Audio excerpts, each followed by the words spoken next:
Alors, là, on parle de propane vert. Donc, le propane tel qu'on le connaît est utilisé comme carburant pour les moteurs, le chauffage, et on le connaît aussi beaucoup pour la cuisson, si on pense au barbecue, camping, etc.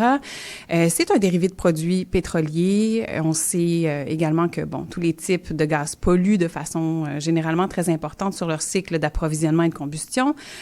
Donc, il va de soi que dans un objectif de transition écologique, on voudrait sortir des industries fossiles, on voudrait sortir des combustibles fossiles et de les éviter autant que possible en raison de leurs impacts sur l'environnement et sur la santé humaine. Il y a toutefois le biopropane ou propane vert, là, on me dira si c'est la même chose, qui est d'origine non fossile et dont je suis très curieuse de parler aujourd'hui avec Stéphanie Paré, qui est directrice générale de l'Association québécoise du propane, l'AQP. Bonjour. Bonjour, merci de me recevoir. Bien, un grand plaisir. Donc, est-ce que propane vert, biopropane, c'est la même chose? C'est la même chose. C'est la même chose, c'est un nom différent. Propane vert, on a deux façons d'en faire, du propane renouvelable qu'on appelle, OK. avec soit des résidus forestiers ou soit des résidus animaliers. OK. OK. Puis, il y a une autre avenue qu'on peut avoir aussi, qui est une molécule de RDME, du déméthylaire, qu'on peut produire puis injecter dans le propane, qu'il soit propane régulier ou propane vert, pour faire baisser l'indice de carbone. OK. Donc, c'est comme ça, c'est à partir de ces matières-là et de cette manière-là qu'on peut produire le propane vert. Du propane vert. Puis si on injecte dans le propane vert, le RDME, là, on devient en bas de la carboneutralité. Fait que ça, c'est super intéressant pour la décarbonation. Ça semble un procédé que moi, je ne comprendrais pas peut-être entièrement, là, mais je comprends qu'avec cette molécule-là, donc là, on a vraiment un produit qui est optimal. Exactement. Au niveau de la carboneutralité. Et le rôle de l'Association québécoise du propane, c'est quoi? Qu'est-ce que vous faites? Bien, dans le fond, le rôle de l'association, c'est de représenter l'industrie du propane.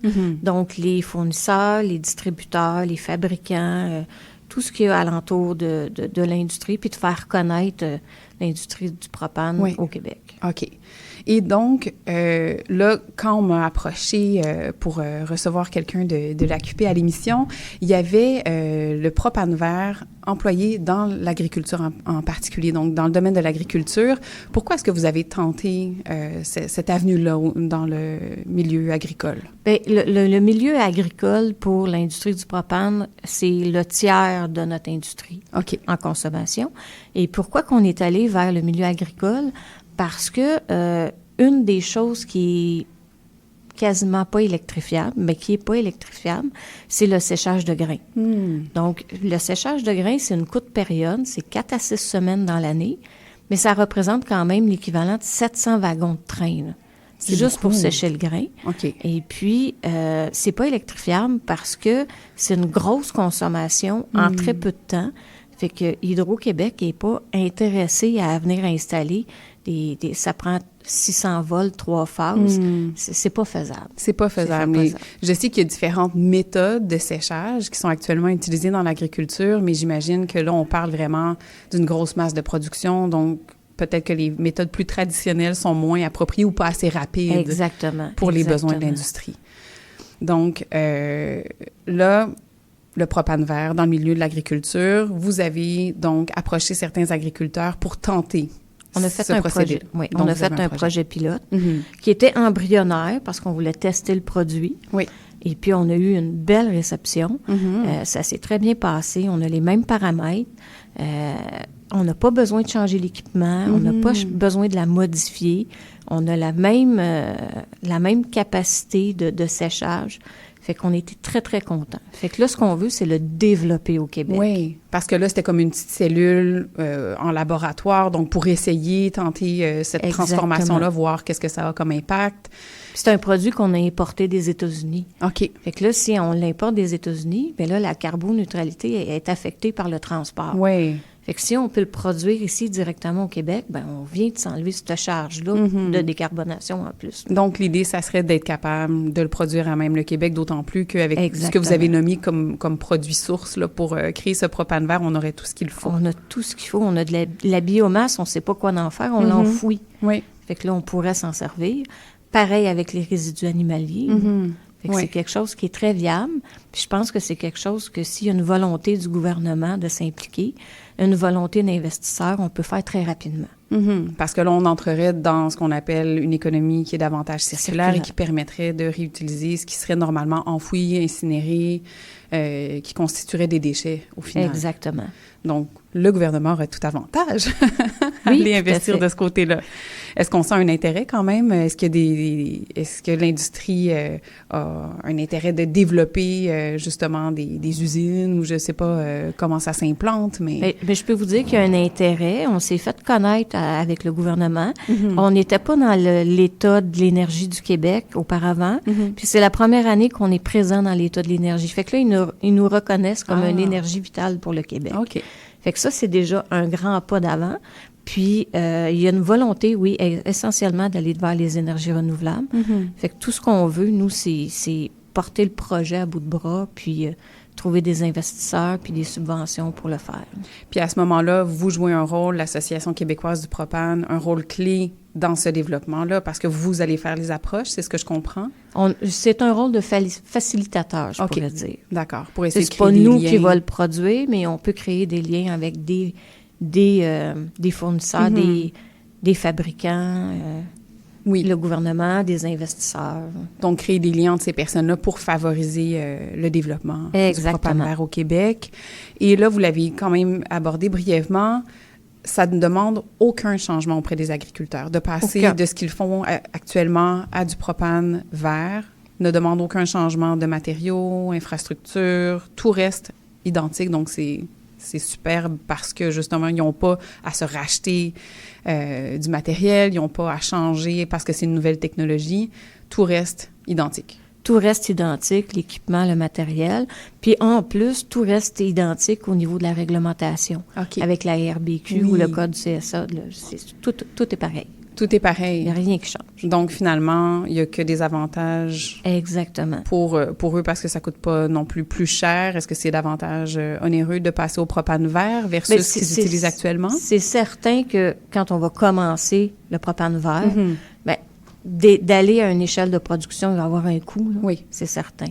Mais ce que nous, on dit, puis ce qu'on voudrait faire, c'est y aller graduellement, en mettant un pourcentage, mettons, dans notre propane régulier de propane vert, pour absorber les coûts, pour finalement n'avoir que du propane vert. Et est-ce qu'il pourrait y avoir, comme il y a déjà eu dans d'autres...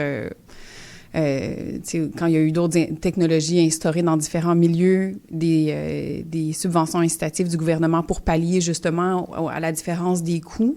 On est là-dedans. On est en train de regarder les subventions, puis qu'est-ce qu'on peut faire. Oui, pour faciliter justement l'instauration sans que ça coûte plus cher parce que, les agriculteurs ne voudront certainement pas que ça leur coûte plus cher. Ils essaient toujours de baisser les coûts de production, donc...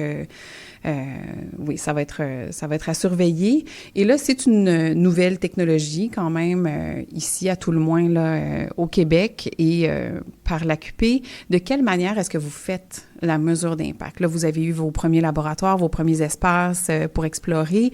Comment est-ce que vous calculez, par exemple, les émissions de GES et la mesure d'impact globale?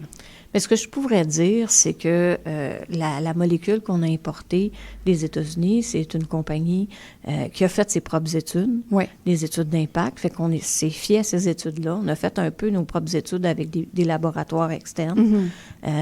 Mais ça se fait à travers le monde. C'est pas une nouveauté là, du propane renouvelable.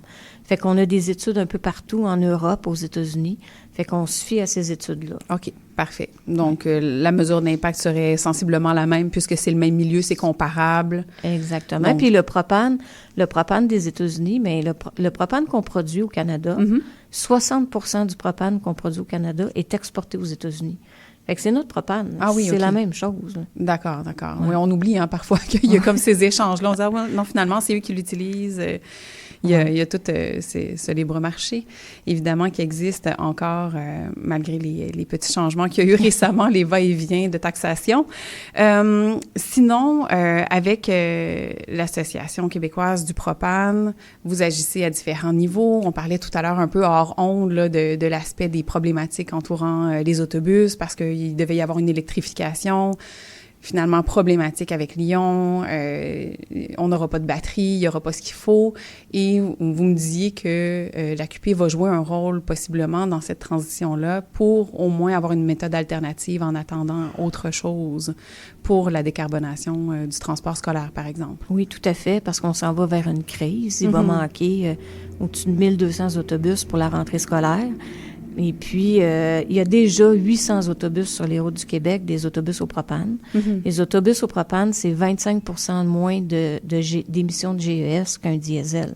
Fait qu'on vient déjà gagner de la carboneutralité un peu. Fait que on n'est pas la solution vers l'électrification, c'est pas ça qu'on dit.